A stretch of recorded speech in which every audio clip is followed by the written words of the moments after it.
4 PM news network में दोस्तों आपका स्वागत है। मैं हूं आपके साथ राशिद जहीर। मैं तो ये चाहता हूं और आप भी यही चाहते हैं कि देश के हर व्यक्ति की जिंदगी में खुशहाली आ जाए। इसी वजह से इस काम को करने के लिए सरकारों को चुना जाता है और सरकारें अपने हिसाब से काम भी करती होंगी। नहीं करती तो आप और हम उसको बदल देते हैं। लेकिन चूंकि सरकार को चलाने वालों की समझ में यह आ गया है कि इनका टेस्ट क्या है, उसी टेस्ट का व्यंजन वो परोस देते हैं, लिहाजा हम अपनी अपनी पार्टियों को चुन लेते हैं। एक चीज पीछे रह जाती है कि हमने सरकारों को इसलिए चुना था कि देश के अंदर आपकी और मेरी जैसे हजारों करोड़ लोगों की जिंदगी में खुशियां आ जाएं, तमाम सहूलतें आ जाएं जो इंसान को चाहिए होती हैं।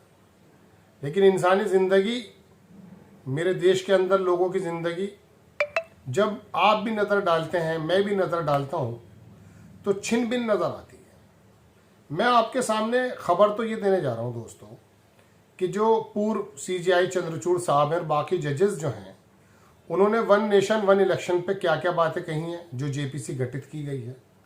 लेकिन ये जब मैं कहानी पढ़ रहा था, स्टोरीज पढ़ रहा था, तो मेरी समझ में यह आया कि क्या वाकई मेरी इस समय सबसे बड़ी ज़रूरत इसी बात की है कि मेरे देश में एक जगह एक इलेक्शन हो जाए, या मेरी सबसे बड़ी ज़रूरत इस बात की है कि जो बिहार के अंदर रिवीजन कराया जा रहा है। तो मुझे लगा कि हाँ, ये ज़रूरी तो हो सकते हैं, लेकिन इतने ज़रूरी नहीं है जितने की दूसरी चीज़ें। दूसरी चीज़ें क्या है? दूसरी चीज़ें यह है कि देश के अंदर एक बहुत बड़ा समाज युवाओं का बेरोजगार है।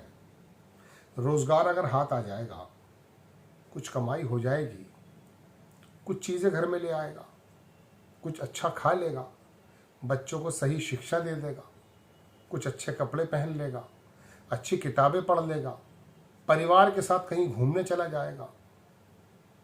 लेकिन हर जगह भिखारी, गरीबी, गुर्बत, बेरोजगारी जब नज़र आती है तो तकलीफ होती है, लेकिन जिंदगी का हिस्सा है। अब देश के जो लोग, एक मैं साहब से बोले, मेरे एक दोस्त हैं, दुबई में रहा करते थे, वो अब फिलहाल हिंदुस्तान में हैं।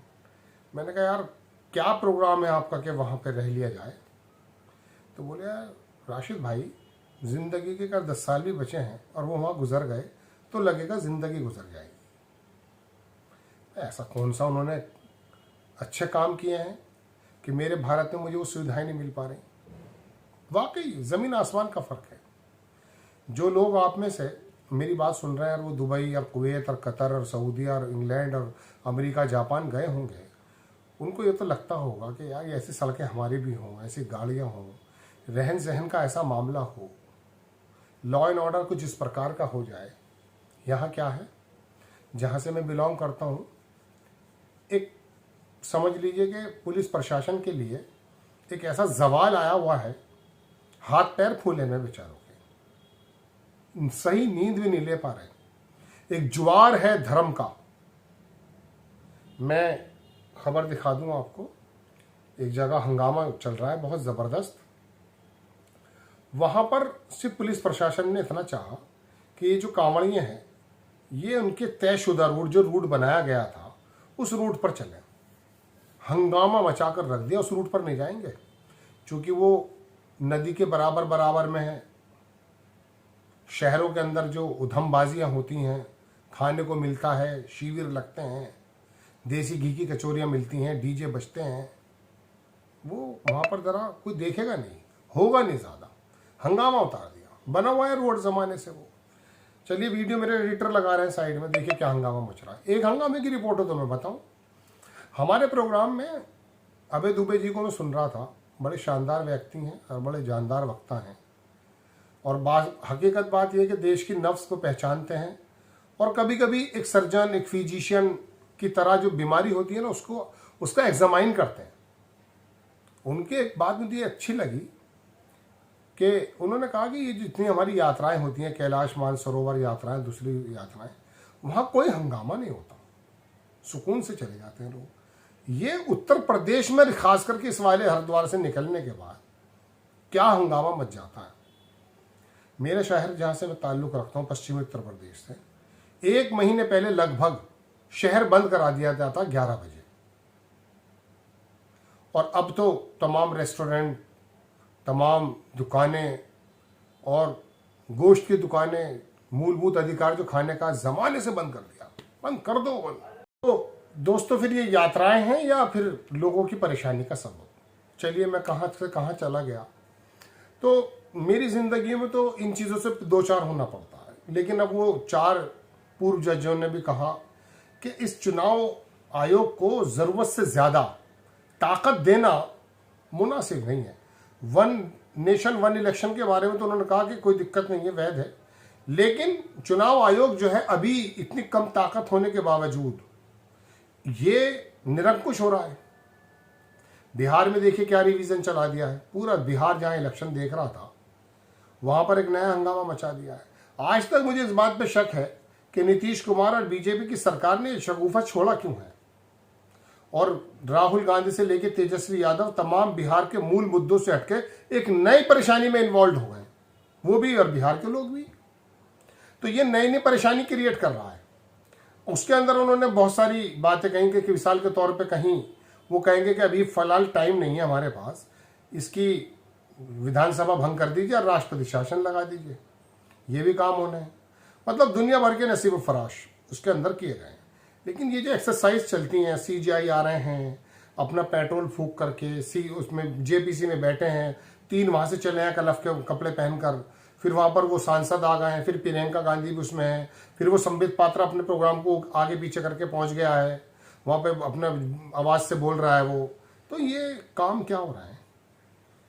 इससे तुम्हारी मेरी छत के ऊपर हेलीकॉप्टर खड़ा हो जाएगा। न्यूजीलैंड में, सिंगापुर में सुनते हैं रहते हैं लोग, हमारे घर में तो साइकिल भी नहीं आएगी। क्या होगा इससे बताइए? 1 नेशन वाले इलेक्शन से कुछ फायदे होंगे, लेकिन मेरी फिलहाल ज़रूरत किस बात की है कि आप मेरी पर कैपिटा इनकम अच्छी कर दीजिए, मेरे बच्चे अच्छे पढ़ जाएं, अच्छे संस्थान मिल जाएं, MSME मजबूत हो जाए, छोटे कारखानों के अंदर कारोबार हो जाए, मजदूरों को पलायन ना करना पड़े, अच्छे कपड़े पहन लें, त्यौहार अच्छे से मना लें, परिवार के साथ चले जाएं। मतलब ढोर हैं हम कौन हैं? ये घास में घस खुदा गांव से आया है, कलफ का कुर्ता नारेबाजी करता हुआ, दंगे कराता हुआ नेता बन गया है, और इसने आकर के तुम्हारी मेरी जो डिग्रियां हैं ना उन पर थूक दिया है, हमें लगा दिया इस काम पर। एक नेता देख रहा था मैं, राहुल गांधी के बराबर में खड़े थे वो रैली में, बिहार में। सबसे ज्यादा बिहार में बेड़ा गर्क उसी आदमी ने किया है, मैं जानता हूं उसको, प्रदेश अध्यक्ष है शायद मगर था। कहने का मेरे मतलब यह है, इन नेताओं का बैकग्राउंड तो देखो जरा जाकर। कोई टिकट ब्लैक कर रहा था, कोई खनन का काम कर रहा था, कोई डकैती लगवा रहा था, कोई चोर चकारी करा रहा था, कोई स्क्रीनिंग ही नहीं हुई है। अचानक अपनी बिरादरी के एतबार से, धर्म के एतबार से नेता बन गया, टिकट झपट लाया और आकर के बन गया और कह रहा मैं बनाऊंगा नीतियां। बनाओ नीति, मेरी खबर है तो वही। लेकिन दोस्तों बात यह है कि एक भूखे से पूछा था कि 2 और 2 कितने होते हैं, तो वो बोला 4 रोटी। तो मैं भी भूखा हूं, खबर तो मैं लेके यही आया था। यकीन मानो मेरे पास बहुत सारी पूरी खबरें भी हैं, लेकिन बात करते करते मुझे अपनी असल प्रॉब्लम का पता चल गया। भाई मुझे लग तो भूख रही है और दे दी मेरे हाथ में, आपने फुटबॉल को खेलो। अरे भैया मुझे फिलहाल रोटी चाहिए, मुझे ये 1 नेशन 1 इलेक्शन नहीं चाहिए मोदी जी, मुझे कुछ और चाहिए। मेरे नंगे शरीर पर कपड़ा ढक दीजिए आप, मेरे भूखे पेट में रोटी ढक दीजिए, मेरे बच्चों के बस्तों में किताबें रख दीजिए, अस्पतालों के फीसेस कम कर दीजिए, मैं परेशान हूं, स्कूल की फीस कम करवा दीजिए। ये जो रात दिन टैक्सेस लग रहे हैं मेरे सर पर, बिजली जो आप लेते हैं ना, AC चलाते हुए डर रहा हूं मैं। ये मैं अपनी बात नहीं कर रहा हूं, मैं अपने जैसे आप भाइयों की बात कर रहा हूं, और मैं आप में से ही हूं। मान लो मैं अपनी बात कर रहा हूं, मैं 9 रुपए 8 रुपए 7 रुपए यूनिट नहीं दे पा रहा हूं, कहां से दूं? आप इसको कम कर दीजिए, आप मेरी जिंदगी को आसान कर दीजिए। वो केजरीवाल जिसके माथे पे कालिख पोत कर हटा दिया है तुमने। मैं दिल्ली के लोगों से मुखातिब हूं, वो कह रहा था 8-10 हज़ार रुपये बच रहे हैं, हकीकत में 20,000 बच रहे थे। डॉक्टर जो डकैत हैं 1500 रुपये फीस लेकर के 4,000 की 15 दिन की दवाई लिख देता है, उसमें कमीशन खाता है। टेस्ट लिख देता 3,000 के, उसमें कमीशन खाता है। एमडी डॉक्टर मोहल्ला क्लिनिक में अवेलेबल था, यहां भी है सरकार में, इसमें कोई दो राय नहीं है। लेकिन वहां की व्यवस्थाएं, वहां की लाइन, वहां की पर्ची लगना मेरे लिए मैटर है। अगर मैं पर लाइन में, देखिए आज मेरा वीडियो होने तो लंबा, आप नहीं जाएंगे मुझे छोड़ के कहीं। उस लाइन में अगर मैं लगा हुआ हूं तो मैं बच्चों की रोटियां नहीं ला सकता, मैं जॉब पर नहीं जा सकता, इसलिए मैं डॉक्टर के पास चला जाता हूं, जल्दी से नंबर आके मेरी राड़ा खत्म कर देगा। मुझ पे तो स्कूल के पेरेंट्स मीटिंग में जाने का समय नहीं है।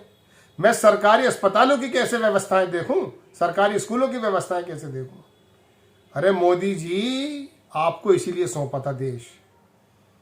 ये गुजरात का जो टंटो लेकर आए थे ना, वहां के भी हालात खराब है अंदरूनी, और मेरे उत्तर प्रदेश के तो हैं। और अब मैं सीजीआई को देखूं, इनकी प्रक्रिया देखूं। I don't have any type of interest in your proceeding. मुझे नहीं चाहिए सीजीआई का ये शगुफा, ये जो सीजीआई बना, ये जो आपने बनाई है, गठित की है, मुझे नहीं सुन इसके बारे में कोई बात। देखिए क्या अजीब व गरीब पत्रकार तुम्हारे पल्ले पड़ गया। खबर लेके ये आया है, थंबनेल भी यही लगाया है, टाइटल भी यही लिखा है, खबर कुछ और कर रहा है। ये नहीं है। आपने प्यासे के आगे मालूम है क्या रख दिया है? प्यासे के आपने आगे आपने भूस रख दिया, भूस जो जानवर खाते हैं। मुझे प्यास है पानी की, मुझे भूस नहीं खाना इस समय, वो काम किया है आपने।